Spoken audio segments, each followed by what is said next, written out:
So this is the video to accompany lesson 1-3 for the subreddit Learn to Draw Hentai.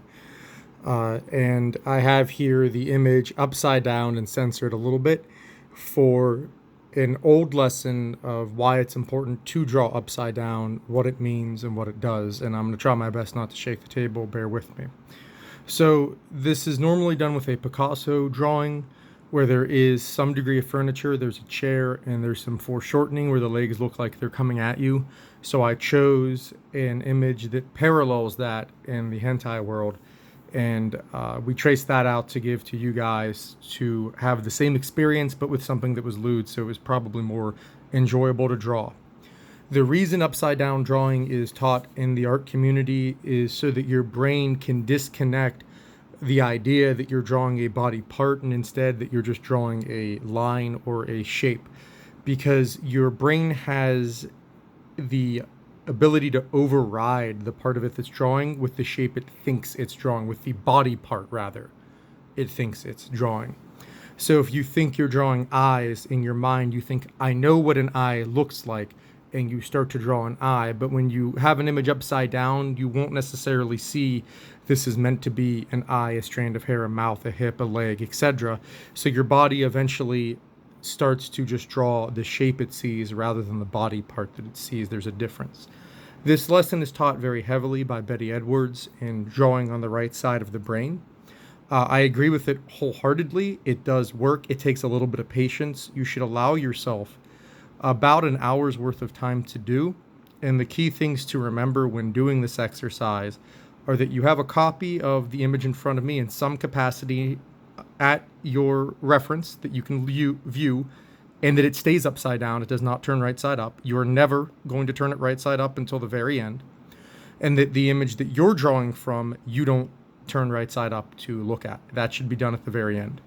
Another key thing here is that you want to draw top to bottom, bottom to top, right to left, left to right. I really don't care how you do it. I know people that do it different ways, and they've all been successful.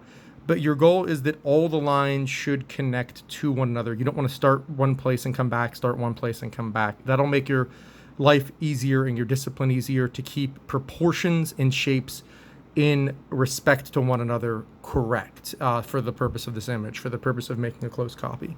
You can look up the Picasso drawing online. I'll try to provide a link if I remember to, and see the amount of students that have replicated it and how close it looks. And they're drawing that freehand upside down, and these are not veteran artists. When I did this exercise for the first time myself, I had maybe been drawing a few months of my life. So it's not like something that's advanced. This is a very beginner-friendly exercise. I encourage you to then take a couple of shapes that you like, a couple of mouths you like, faces you like with expressions, body parts that you like or poses that you like, and outline them, something with good, clean line work, and draw them upside down. You will be surprised how easy it is to draw upside down as opposed to right side up. The logic behind this is a 40-year study done by Betty Edwards, and she's very good at sourcing it, so this is not some malarkey or pseudoscience. It has a lot to do with how the two sides of your brain talk to one another, and there's a reason it's called drawing on the right side of the brain. The idea is that your left brain is dominant more in logistics, and your right brain less so. And if we can sort of turn off the left brain by making something illogical, our right brain will take over and it becomes easier to draw. The real question, because I have a lot of, this is to address some of the people who privately message me on the subreddit, is it too late to learn to draw? Is it something that has to be a natural ability? The answer is that's no. Maybe the only exception I'm aware of who was a natural artist in our lifetime, and I'm using that loosely, was Jack Kirby, and he's been dead for a while now, over two decades. But if you look at someone like Van Gogh, at someone like Picasso, they were very, very hard workers who learned from similar lessons to what we're teaching here, and they applied them. And I had someone even tell me, well, they're not drawing anime titties. And that's kind of bullshit. And I'll be blunt with you in saying that. Picasso drew nude women, and someone like Frazetta drew nude women. I can't speak off the top of my head for what Van Gogh drew, but he is famous for saying that, and I'm going to paraphrase slightly, which is that if you try to draw without any instruction or knowledge, it's a fruitless endeavor. But Frazetta's work was censored. It was so controversial within his own family, especially. I mean, the gates of hell with people being fornicated in every direction under the sun.